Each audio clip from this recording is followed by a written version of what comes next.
Mis hermanos, como decía anteriormente, los himnos que hemos cantado, no sé si se han fijado, pero todo ha estado enfocado en la ley del Señor, cómo se regocija el verdadero creyente en la ley del Señor. El proverbio que leyó nuestro hermano Mauri, ¿no? Cómo el Señor nos da a entender por medio de Salomón el motivo de los proverbios, y en sí es el motivo de la palabra, porque la palabra, como dice el proverbio 1, nos da a entender la sabiduría, nos da a entender la doctrina, las razones prudentes, ¿verdad? Para recibir el consejo prudente, ¿cierto? Para tener prudencia, todo eso nos da la palabra. Nos dice de dónde viene el temor a Jehová, viene el principio de la sabiduría es el temor a Jehová, perdón. Es decir, la palabra está llena del consejo de Dios, está llena de la sabiduría de Dios, y por eso debemos ir siempre a la palabra y buscar consejo en la palabra. También cuando las personas defienden la posición de que Dios les da una revelación especial por medio de sueños, por medio de cosas que lo hizo ya en el Antiguo Testamento, pero ya no es válido hoy en día, me parece muy interesante en la penitencia del presbítero Pablo en Segunda de Tesalonicenses, ¿verdad? Segunda de Tesalonicenses, ¿o es tercera? Segunda de Tesalonicenses, capítulo 2, ¿verdad? Y en el verso 15, en el 15 es muy interesante, y cuando él estaba leyendo yo caí en cuenta en algo, ¿no? El Segunda de Tesalonicenses 2, verso 15 dice: así que hermanos, estad firmes, ¿verdad? Les está diciendo Pablo, y retened la doctrina, ¿no? Les dice, reténganla ahí. Retener es que no pase de sí, que no pase de usted, ¿verdad? Eso es lo que hace alguien que retiene, que la palabra no pase de usted, sino que quede ahí, ¿verdad? Como cuando una esponja absorbe el agua, ¿verdad? Retiene el agua. Y dice que habéis aprendido.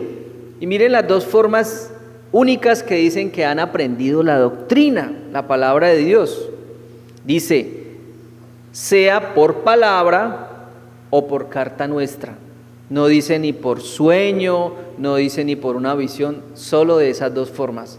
Era la forma en que se predicaba la palabra, era en que ellos comunicaban la palabra. Claro, las cartas hoy en día son la palabra, pues en ese entonces el canon bíblico aún no estaba desarrollado, ¿verdad? Empezó a desarrollarse o a escribirse, entonces es muy interesante que les dice por palabra, es decir, por lo que tenían ya escrito, o por la carta que Pablo o Pedro o cualquier otro discípulo enviaba a las iglesias. Esa era la forma en cómo ellos aprendían.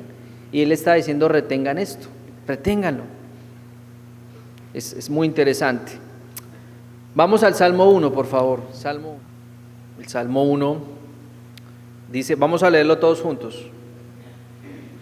A la voz de 3, somos poquitos, pero vamos a hacerlo con fuerza. 1, 2 y 3.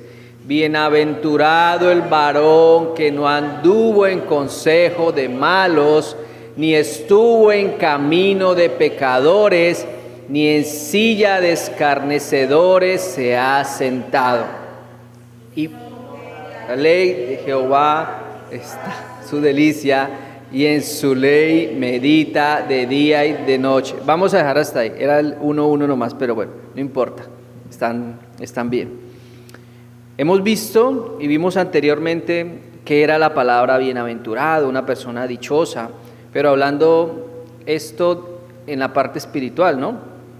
Vimos aquel varón, el único varón que no anduvo en consejo de malos, que es Cristo, que no estuvo en camino de pecadores, que es Cristo, ¿verdad? El único varón perfecto que ni anduvo ni estuvo en camino de pecadores, por la senda del mal. Y se nos llama a ser perfectos como Él es perfecto. Y aunque nosotros no lo podamos hacer, porque a veces nos echamos nuestras andaditas en los consejos de los malos, ¿verdad? Pero gracias a la fe, gracias a la gracia. Y la gracia, o más bien la misericordia, no es que el Señor sea injusto, porque por ahí en unas conversaciones que tuvo mi esposa, que tuvo con una persona, decía, no, es que Dios es injusto porque le da al hombre aquello que no se merece. No, esa persona está errada. No es que Dios sea injusto, es que Dios es misericordioso y es justo. Y a uno nos da misericordia y a otro les da justicia. Y la paga del pecado es la muerte. Y si el Señor envía muerte por pecar, pues es justo. Y si da misericordia, no da muerte, es misericordioso. Entonces no es que Él sea injusto, es que Él es misericordioso, y por eso se repite tanto que las misericordias de Dios se renuevan cada mañana, y Él es clemente y Él es misericordioso. Entonces, andar o caminar sugiere una asociación o una relación casual y superficial, ¿verdad? El andar por el consejo de malos es algo transitorio con aquellos que están desconectados, están apartados de Dios. Es un andar superficial con los llamados malos. He aquí, por eso vienen las malas influencias. Y como dice el verso, ¿no? Las buenas costumbres se corrompen con las malas compañías, o las malas compañías corrompen las buenas costumbres. Es igual, pero bueno, es verdad. Estos, por eso son llamadas malas influencias, porque siempre el mal consejo está alejado de Dios y tiende a que nos alejemos del Señor. Ahora, aclarando esto, el estar, ¿verdad? Porque nos dice el capítulo 1, verso 1, ni estuvo en camino de pecadores, es una relación de compañerismo un poco más permanente, es un poco más estable, ¿verdad? El estar es como tener algo ya un poco más fijo, con personas que son coherentemente pecadoras, es decir, lo que dicen y lo que hacen es pecado, y en sus acciones y en las inclinaciones, o las inclinaciones de estas personas están o distan o se alejan del camino del justo, del camino de Cristo. Ahora bien, vamos a profundizar un poco más acerca de este otro verbo que es sentar o sentarse, que es presente, se ha sentado, es pasado. Sentarse en silla de escarnecedores implica, ¿verdad? O más bien significa en hebreo mantenerse sentado en asiento de burlones. La palabra escarnecedor es burlón, pero no necesariamente significa alguien que está o que se está riendo a carcajadas, no. Es una forma de decir una persona que desprecia con desdén, una persona que se aleja y de que sus acciones están en contra totalmente de Dios. Porque es que el pecado es una burla a Dios. El pecado es decir, no estoy de acuerdo con lo que tú dices, sin que esto se diga explícitamente, pero se dice en la práctica. Entonces, mantenerse sentado, es decir, ya podemos ver que sentarse en silla de escarnecedores quiere decir un completo o una completa comodidad en este estado. Es un confort, es sentirse cómodo en esta silla de pecadores, en este camino de burladores. Es una aceptación plena, ¿verdad? Una comodidad peligrosa, como dirían por ahí. Es hacer habitación con el mal, y estar habituado o acostumbrado al comportamiento del pecador, a ese comportamiento del pecador que ya es contumaz, que es constante. Eso es estar entre aquellos que se burlan, aquellos que constantemente maquinan perversidad. Y cuando usted ya está allí, todo le parece paisaje, es decir, nada le parece malo. Todo lo que ellos hablan, todo lo que ellos dicen, le parece a usted normal. Es decir, se habitúa, está en un estado de confort. Eso ya es estar en silla de escarnecedores, estar totalmente alejado, estar totalmente habituado al mal constante. Es una práctica de pecado. Ellos se burlan a través bien sea de sus palabras o de sus acciones, se burlan de los sagrados, se burlan de Cristo, se burlan de la verdadera religión. Pero ustedes saben lo que dice el Salmo 2 y el verso 4, dice que Él desde su monte santo se reirá de ellos. Se reirá de aquellos que pretenden burlarse de Dios. Porque no nos engañemos, Dios no puede ser burlado, Dios no puede ser engañado, dice Gálatas. Eso es vivir engañado, pretender saber más que Dios, pretender ser más sabio que Dios, eso es vivir engañado. Y eso es burlarse de Dios. Entonces, es bienaventurado el que no está en silla de escarnecedores, el que no está sentado allí, el que no está en la práctica constante del pecado. Porque el que no está en Cristo, es decir, el que no cree en Cristo, aunque diga que lo haga, pero su fe y su convicción están lejos de Él, aunque diga que cree, esta persona es un burlador. Y la ira de Dios está constantemente sobre los impíos, sobre los que no creen en Él. Están airados.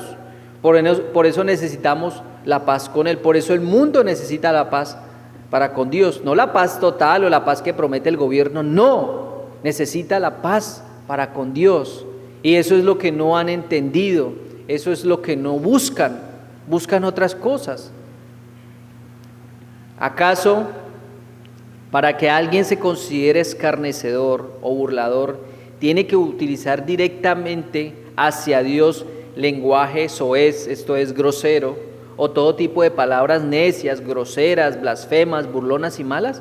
Es decir, para que una persona se considere que está en silla de escarnecedores o una persona se burla de él, ¿tiene que actuar directamente de esa manera? Hay unos que lo hacen, pero fíjense ustedes que son pocos los que lo hacen directamente o dejan ver esto. Generalmente el corazón del ser humano es hipócrita, es decir, quiere aparentar una falsa piedad. Si no, fíjese la abundancia que hay de predicadores que realmente no predican a Dios. Dios está dentro de sus oraciones y dentro de su sermón. Pero ¿qué pasa? Su voluntad o el corazón de estos está alejado de Dios. Estos también son burladores.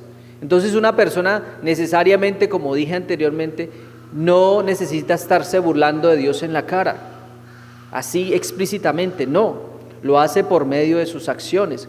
Como el Señor les decía, muchos me dirán en aquel día, Señor, Señor. Es decir, muchos le dirían al Señor, Señor, Señor, soy un discípulo tuyo. Pero ¿qué pasa? Con las acciones de estos estaban alejadas de lo que realmente quería el Señor. ¿Por qué? Porque no se sometían. Y una persona no puede decir simplemente Señor, Señor, y no someterse al Señor, no someterse a su voluntad. Miremos el Salmo 50, 16, por favor. Salmo 50, 16.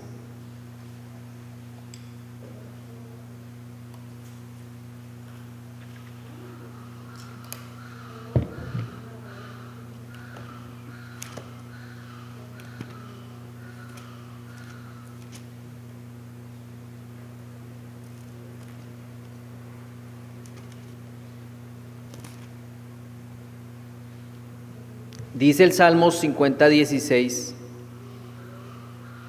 en la versión de las Américas lo tengo yo, síganme ahí por favor, dice, pero al impío Dios le dice, ¿qué derecho tienes tú de hablar de mis estatutos y de tomar mi pacto en tus labios?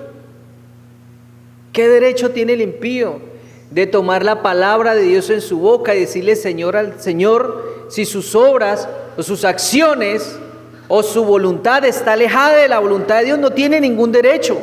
Una vez les dije, la Biblia es para el cristiano. Claro, ustedes me dirán, bueno, ¿de qué forma predicamos?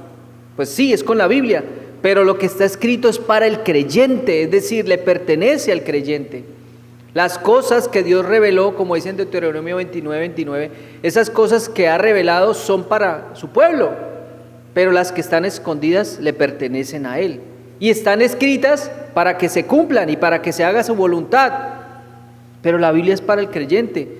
porque al fin y al cabo, realmente, ¿quién es el que entiende la Biblia? El creyente. ¿Por qué? Porque en él mora el Espíritu Santo. Una persona impía no tiene derecho a decir o hablar de la ley de Dios si su corazón está alejado de la ley de Dios. Y vea lo que dice el 17. Dice, pues tú aborreces la disciplina o la corrección, dicen otras versiones, y a tus espaldas echas mis palabras. No se trata solo de decir Señor, Señor, se trata de cumplir y tratar de cumplir la palabra de Dios, porque es que el impío dice en muchas ocasiones Señor, Señor, o utiliza frases piadosas, pero realmente sus acciones, sus pensamientos, sus convicciones, ¿verdad? Lo primordial de su vida está alejado de Dios. Estas personas aborrecen la disciplina, aborrecen la corrección. Por eso el Señor dice, no desprecies la disciplina, no desprecies la corrección, porque es que la corrección es para sus hijos, es para sus hijos. Porque estos aborrecen la corrección, aborrecen la palabra, aborrecen la ley de Dios. No vemos un deleite en la ley de Dios, y mucho menos vemos un cumplir en la vida de estos. Y dice, a tus espaldas echas mis palabras, es decir, no las toman en cuenta, pero dicen ser hijos de Dios. Pero estos realmente son escarnecedores, son burladores del Señor. Porque, como les decía, es más fácil que alguien diga algo en contra del Señor porque usted sabe o tiene claro la posición de esta persona. Pero esta persona que se disfraza de cristiano y que dice ser cristiano y que dice saber palabra de Dios y no hace la voluntad de Dios, pues es más hipócrita o es hipócrita. El impío puede que de labios honre a Dios, pero su proceder, es decir, su práctica diaria está alejada del Señor, pues que no se someten a Dios, ni rinden cuentas a Dios. Por eso nosotros nos sometemos los unos a los otros. Yo me someto al consistorio de Villavicencio, yo rindo cuentas al consistorio de Villavicencio, y cada uno de nosotros debe rendir cuentas. A veces tomamos determinaciones que van en contra del Señor, y es bueno rendir cuentas en cuanto a estas determinaciones, porque afectan de una u otra manera el cuerpo del Señor. Entonces, estos no lo honran con obediencia, ni mucho menos les gusta la corrección de Dios, y las leyes de Dios las tienen en poco. Y como les decía anteriormente, aunque muchos digan, Señor, Señor, te amo tanto, o que se haga la voluntad de Dios, lo que Dios quiera, dicen muchos. Es decir, la palabra está en la boca de estos, pero ellos ¿qué hacen cuando viene la corrección o la disciplina? Aborrecen la corrección, y esas palabras realmente la echan a sus espaldas. No tienen el derecho de tomar la palabra de Dios en su boca, porque no obedecen al Señor, estos escarnecedores o estos burladores. Estos burladores de Dios dicen pero no hacen, y por esto Dios está irado contra el pecador todos los días de su vida. Ahora, no se trata de que el cristiano sea perfecto y de que cumpla al pie de la letra la ley de Dios, no. Cristo cumplió la ley al pie de la letra, y nosotros creemos y tenemos convicción que Él lo hizo, y creemos en su obra redentora.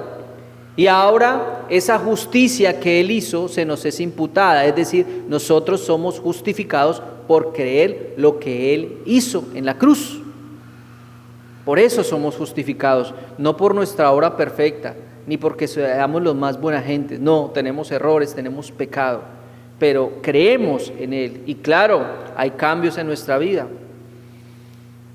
Realmente estos con sus labios, estos escarnecedores, con sus labios, con sus pensamientos y con su práctica, se burlan de Dios. Pues aquel que de verdad ama a Dios guarda su ley y la trata de cumplir. Y ustedes saben lo que dice San Juan 14:15, si me amáis, guardad mis mandamientos. Si realmente usted dice que ama a Dios, trata de vivir su palabra.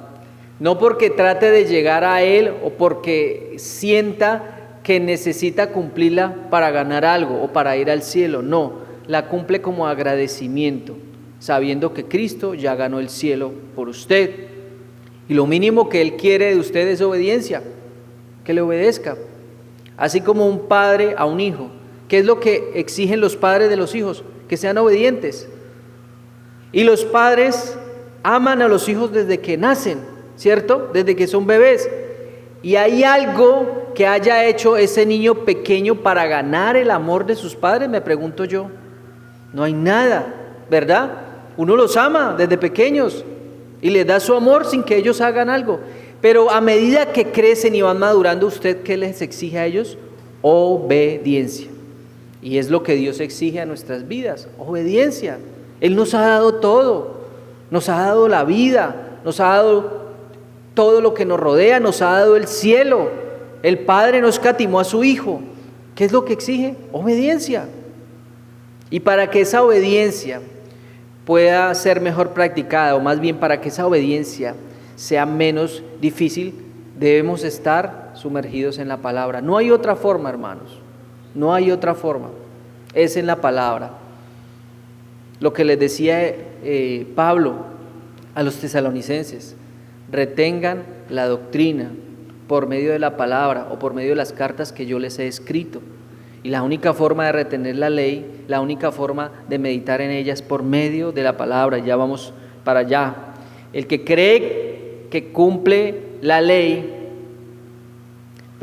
el que cree cumple la ley, no para ganar salvación, la cumple porque Cristo ha ganado la salvación.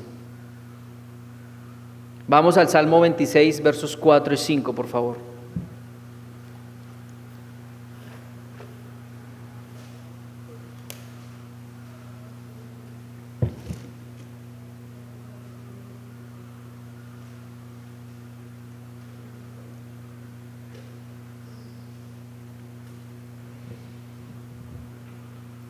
Dice el Salmo 26, 4 al 5, es un salmo escrito por David, pero evidentemente, como el Salmo 1, el único que ha hecho esto realmente a la perfección es Cristo. Dice el Salmo 26, versos 4 y 5, dice: no me he sentado con hombres hipócritas, ni entré con los que andan simuladamente. Aborrecí la reunión de los malignos, y con los impíos nunca me senté. Evidentemente, aunque era un salmo hablando de David, era un salmo hablando de Cristo, porque realmente no se sentó con hombres hipócritas, ni entre con los que andan simuladamente, ¿verdad? Que es un hipócrita. Y muchos dirán: pero bueno, él se sentó con pecadores. Sí, pero porque él vino a buscar y a salvar lo que se había perdido. Y él dice que estuvo entre ellos, pero para cumplir su misión. Y aborrecí la reunión de los malignos, y con los impíos nunca me senté. Pero nunca se sentó, o cuando habla de esto es que nunca estuvo con ellos para estar de acuerdo con ellos o para planear cosas malas. Estuvo porque tuvo que estar con ellos para cumplir su propósito, para cumplir con su ministerio. Pero ¿qué de nosotros? Claro, es indudable que en nuestra vida diaria estemos con todo tipo de personas. Pues, lo tenemos que hacer.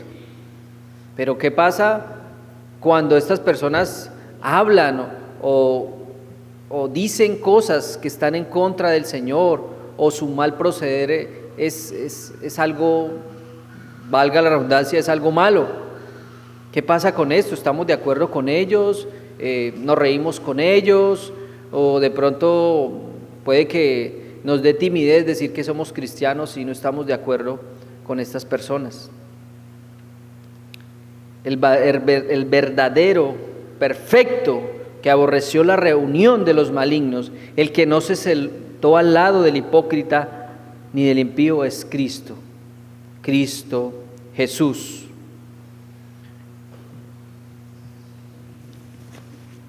Las sillas escarnecedores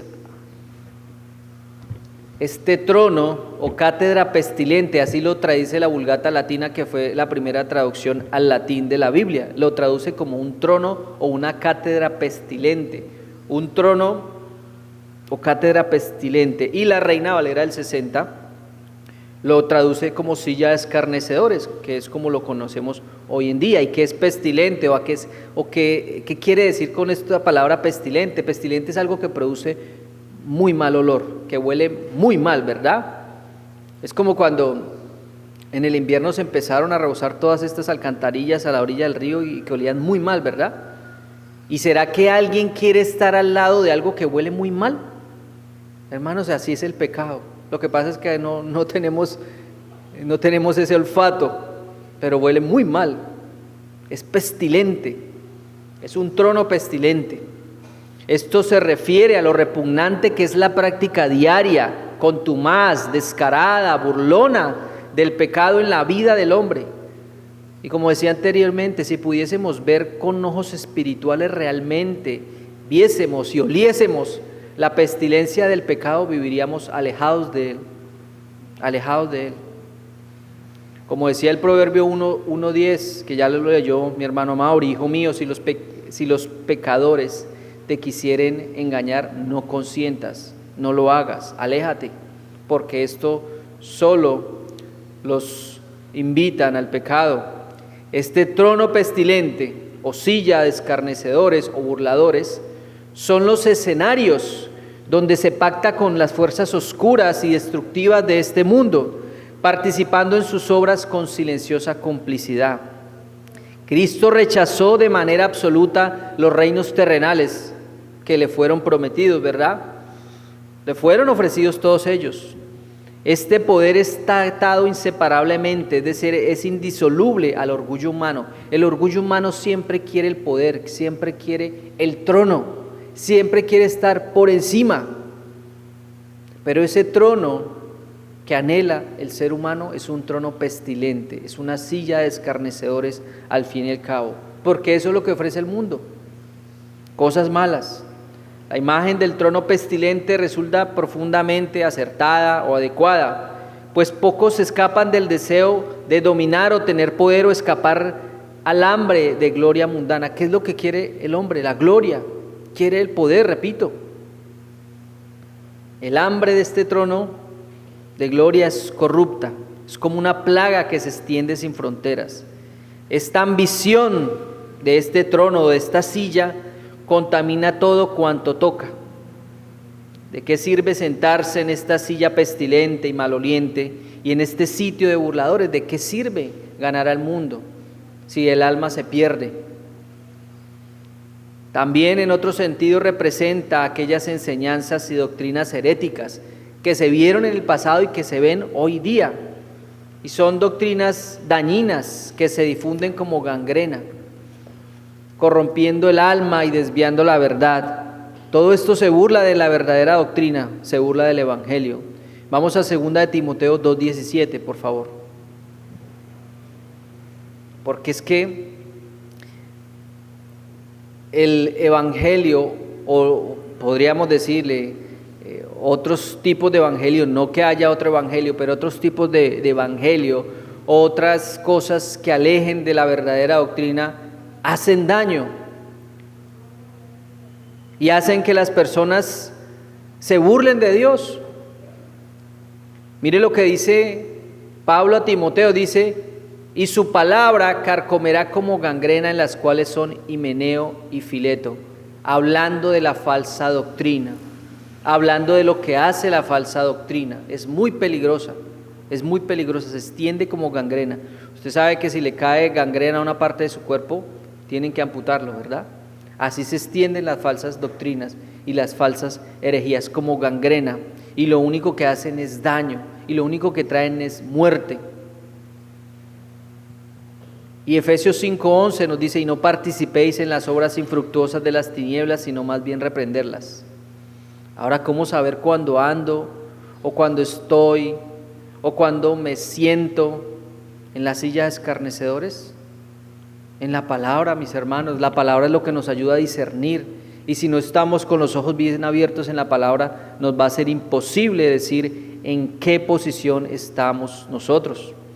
Vamos al Salmo 1, verso 2, que ya lo leímos.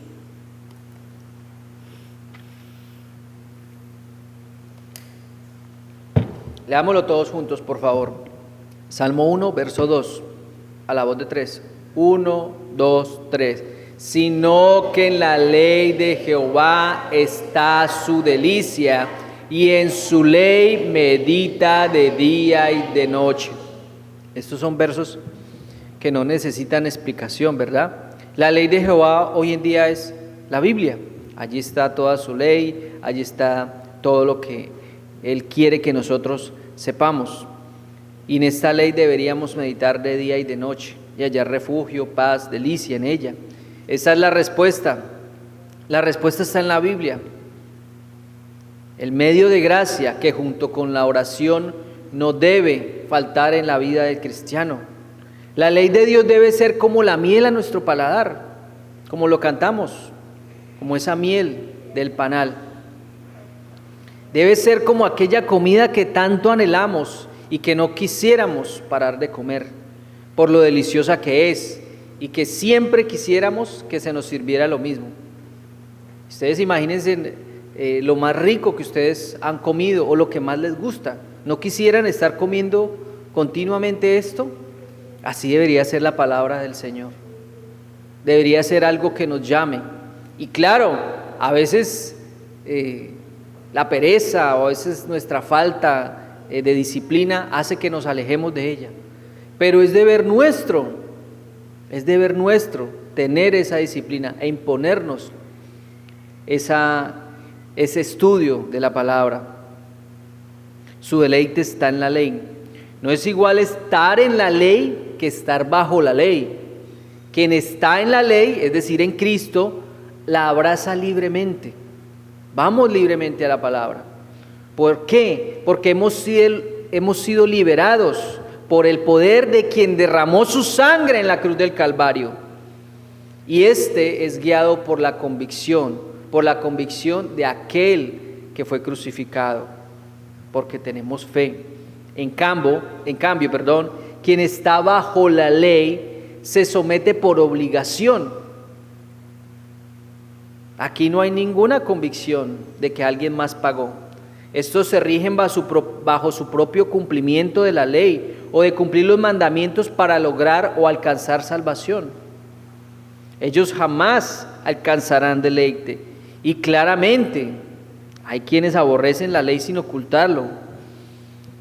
Pero el que camina en la ley, el que está en la ley, este primero anda como un hombre libre, pues Cristo lo ha hecho libre. Vamos a Gálatas 5:1, por favor. Gálatas 5:1 nos dice: para libertad fue que Cristo nos hizo libres. Es decir, Cristo murió para que nosotros fuéramos libres, y libres para cumplir su ley. Por tanto, permaneced firmes y no os sometáis otra vez al yugo de esclavitud. Y ahora, el que está bajo la ley, el segundo, es como un esclavo, y éste no halla complacencia en los mandatos de Dios. Primera de Timoteo 1:9 dice: conociendo esto, que la ley no fue puesta para el justo, sino para los transgresores e insumisos, para los impíos y pecadores, para los irreverentes y profanos, para los parricidas, matricidas, para los homicidas. No fue dada para el justo. Los que se creen justos nunca serán salvos. Si usted se cree justo solo por su mérito, usted no será salvo, porque estos no entienden el propósito verdadero de la ley. Anteriormente los falsos maestros tenían un sistema de obras para alcanzar la justificación personal. Estos habían demostrado con toda claridad que no entendieron el significado de la ley. Esta no era un medio de justificación para el individuo que la cumplía, no, sino un instrumento de condenación, de pecado, de convicción y arrepentimiento que debía conducirle a Cristo. Por eso dice que la ley es nuestro ayo, lo que nos lleva a Cristo. Debería conducirnos al ruego humilde a Dios por su misericordia, porque yo no puedo cumplirla. Por eso se dice que la ley no fue dada para el justo. No porque yo no deba cumplirla, sino porque la ley no es lo que me hace merecedor de la salvación. Además, hay una diferencia entre la ley escrita impuesta desde afuera y la ley interior grabada en el corazón del Espíritu. Jeremías 31:33 dice: porque este es el pacto que haré con la casa de Israel después de aquellos días, declara el Señor. Pondré mi ley dentro de ellos y sobre sus corazones la escribiré, y yo seré su Dios y ellos serán mi pueblo. El creyente cumple y halla delicia en vivir en la palabra de Dios, pues está grabada por la mano de Dios en nuestros corazones, viene de adentro y se ve por fuera. Y vamos a Josué 1, 7 y 8. El 8 ya ustedes lo conocen. Josué 1, 7 y 8. Mire lo que dice el Señor: solamente esfuérzate y sé muy valiente para cuidar de hacer conforme a ¿qué? A toda la ley que mi siervo Moisés te mandó. No te apartes de ella ni a diestra ni a siniestra, para que seas prosperado en todas las cosas que emprendas. Nunca se apartará de tu boca este libro de la ley, sino que de día y de noche ¿qué? Meditarás en él, para que guardes y hagas conforme a todo lo que en él escrito está. Porque entonces harás prosperar tu camino y todo te saldrá muy bien. ¿Ustedes creen que esto aplica hoy en día para nosotros? ¿Será que nosotros debemos guardar la Biblia para que nos vaya bien? ¿Debemos esforzarnos para cuidar de hacer todo lo que está en ella? ¿Y debemos meditar en la Biblia de día y de noche? Claro que sí, claro que sí. ¿Cómo vamos a ser valientes y a no desmayar ni temer si no estamos en la palabra de Dios, si ella no está en nuestra mente y ella no está a flor de labios? ¿Será por eso que a veces vivimos atemorizados y a veces en ocasiones somos cobardes, no sabemos qué decir? ¿Será que por esto no prosperamos? No estoy hablando solo de prosperidad material, no. No nos esforzamos porque nos mandan a esforzarnos. No nos esforzamos por tratar de cumplirla, pero no vemos en esto ningún disfrute. Debemos meditar en ella de día y de noche. La meditación no es otra cosa que pensar en una idea un tiempo prolongado. En este caso de un capítulo, de un solo verso, de una sola frase. Meditar es pensar en esto en un tiempo prolongado, dándole vueltas en la cabeza a cada palabra, buscando nuevas ideas, puntos de vista, que a veces con una sola lectura no se ven fácilmente. Es bueno leer la Biblia sin tantas distracciones, bien de mañana o en la noche, cuando el bullicio y las distracciones no estén presentes. Allí se puede tener un buen tiempo de meditación, aunque a lo largo de nuestra día también lo hacemos porque nuestra mente nunca descansa. Cuando van cruzando el río, cuando van cruzando el puente, meditando un verso, un versículo, manteniendo la cabeza ocupada. Eso aleja las distracciones, eso aleja los temores, eso aleja a veces que pequemos, aunque pues lo hacemos, pero a veces evita muchas cosas. Este de día y de noche puede significar o significa algo ininterrumpido, tanto en los momentos gozosos como en los momentos dolorosos, en los momentos tristes, en los momentos alegres. La meditación de la Biblia no es solo una memorización mecánica, no, es una asimilación que da fruto en nuestra vida. Usted la asimila, la aplica a su vida diaria. En esto, en la meditación, nosotros somos instruidos, porque conocemos y aprendemos a través de esta meditación de la ley de Dios, de día y de noche. Meditar en la ley, yo lo llamo pensar en los pensamientos de Dios. Suena redundante, ¿verdad? pero es así, pensar en los pensamientos de Dios, porque ¿qué es lo que hay acá?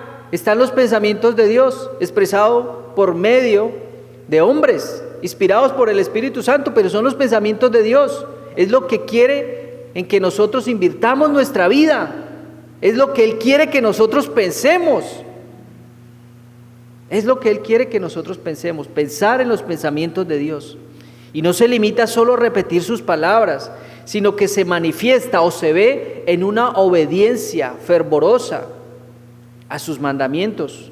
No basta con leer la Escritura solamente así, es necesario escarbar, es necesario profundizar y claro, es necesario encarnarla y vivirla en nuestra vida. Su mensaje en cada acto que nosotros hagamos, en cada acto cotidiano. La verdadera meditación se revela en una vida que refleje la palabra de Dios. Y en las palabras, en lo que usted hable, porque la abundancia del corazón, de la abundancia del corazón, habla la boca. Las obras que la honran desde el amanecer hasta el anochecer. Y como enseña el apóstol, ya sea que comáis o bebáis o que hagas cualquier otra cosa, hacedlo todo para la gloria de Dios. Porque aun cuando se come, se medita en la palabra de Dios. En cada acto, cuando usted está cocinando, se medita. Cuando usted está en su trabajo. Los niños cuando están en el salón, en el recreo. Cuando tienen tiempo libre en el mismo colegio, que aquí se ve mucho eso, ¿verdad? Cuando ustedes van a recoger a sus hijos. Cuando ustedes les enseñan a sus hijos. Allí debe estar la palabra del Señor. Meditar según la Biblia es reflexionar activamente y en profundidad sobre la palabra de Dios para comprenderla, interiorizarla, aplicarla en la vida diaria, repito. A diferencia de otras formas de meditación que nos enseña el mundo, que buscan vacíe su mente, ¿verdad? No piense en nada. Ponga en blanco eso es lo que le enseña el mundo. No, la meditación bíblica es al contrario, es una práctica activa que implica o significa llenar la mente con los pensamientos sobre Dios, sobre sus cualidades, sobre lo que ha hecho Él. Debemos llenar nuestra mente de Dios, debemos llenar nuestra mente con la ley de Dios, con lo que Él quiere para nosotros. Es bueno la memorización de versículos, pero entender qué es lo que dicen esos versículos, qué es lo que quieren decir. Bienaventurados los perfectos de camino, los que andan en la ley de Jehová, y los que meditan en la ley de Jehová de día y de noche. Son bendecidos, dichosos aquellos que andan conforme a la ley de Dios, pues ellos saben qué camino andan, o por cuál camino andan, pues han leído acerca de este camino, y saben y conocen de esta senda, pues piensan en los pensamientos de Dios, en la Biblia. Esto hace que en esto deben hallar deleite, y es un gozo en sus caminos. ¿Cómo podemos estar alejados de los caminos de Dios? Cuando estamos alejados de su palabra. Y claro, no vamos a hallar ni descanso, ni gozo, ni paz, ni habrá fruto. Solo se da fruto y se vive con convicción y propósito en las corrientes del agua de vida, quien es Cristo Jesús. Amén.